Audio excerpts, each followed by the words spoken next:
नमस्कार स्वागत करुछि आज मुख्य गुरुत्वपूर्ण खबर को आपण मानकु दर्शक बंधु एबे एबे आमर हस्तगत होइतबा खबर रही लघुचाप संपर्कित बात्या संपर्कित पुणी ओडिशा को घारिलानी बात्यार भय।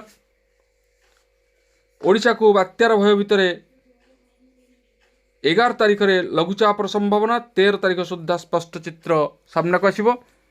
तेबे बात्या को नहीं पाणीपाग विभाग कौन सद्यतम सूचना रही ओडिशा उपर किभली भाव में प्रभाव पकाइब केउ केउ स्थान को भारी वर्षार संभावना रही से संपर्क में संपूर्ण विवरणी मुझे आपको ये वीडियो प्रदान करी से आपने निश्चित वीडियो को प्रथम शेष पर्यंत देखिए। जब वीडियो भल लगे तेज पाखे लाल बटन द्वारा निश्चित सब्सक्राइब करें पाखे आसुवा बेल आइकन बजाइदेवे ऊपर आसुवा ऑल नोटिफिकेशन पर क्लिक करें भूलें जहाँफल वीडियो सर्वप्रथमे आपण मान निकट में पहुँच पार।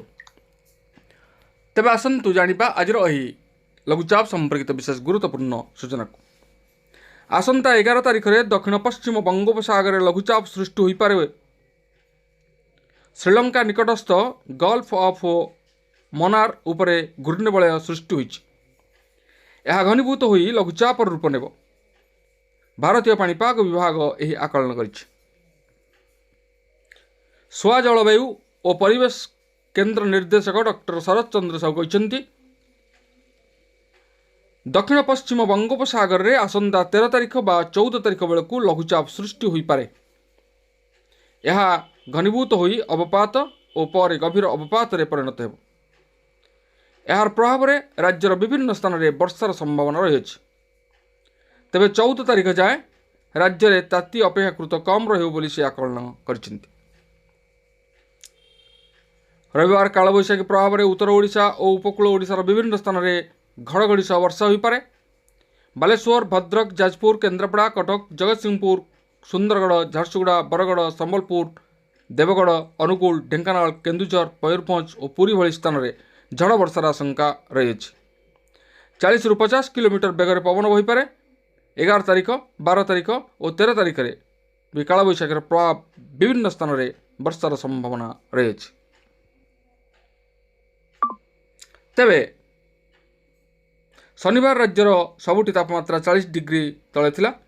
बलांगीर 39.3, सोनपुर 38.5, तालचेर 38.2 एवं तापमात्रा रेकर्ड करा जायछि।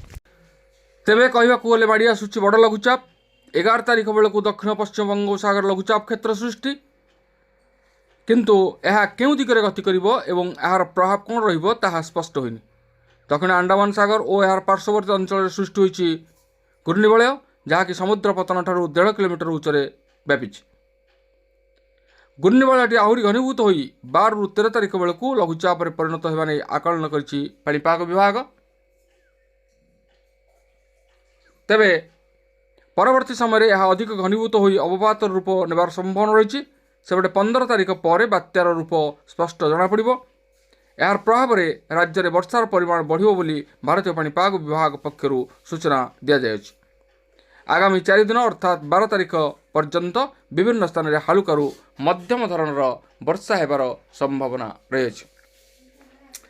तेबे दर्शक बंधु आमे देखुचे वर्तमान किभली भाव में असह्य होउची गरम और गुलुगुली। राज्य में पुणी असह्य होलानी ताती। सकाळ 8 ରୁ असह्य ताती सांग को गुलुगुली अनुभूत। दिन तापमात्रा 48 डिग्री टपिबा नहीं पूर्वानुमान करछि पाणीपाग विभाग। एपरिक झांझी पवन और तीव्र खरा लोकों को अस्तव्यस्त करें जहाँफल अंशुघातर आशंका रही। तेणु ताती को दृष्टि रखी प्रशासन पक्ष अंशुघातर मुकाबला व्यवस्था एपरिक विभिन्न छकरे जलछत्र व्यवस्था कर सहित दिन में श्रमिक मानक काम करने बारण कर कौन ठिकादार से काम करती तेज प्रशासन पक्ष विरुद्ध में दृढ़ कार्यानुष्ठान ग्रहण कर।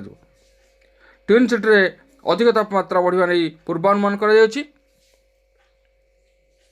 तेबे ए थिला आजिर पाणीपाग संपर्कित एक विशेष गुरुत्वपूर्ण सूचना। आज पुणी देखा आगामी भिडियो रे। रहुछि धन्यवाद, नमस्कार।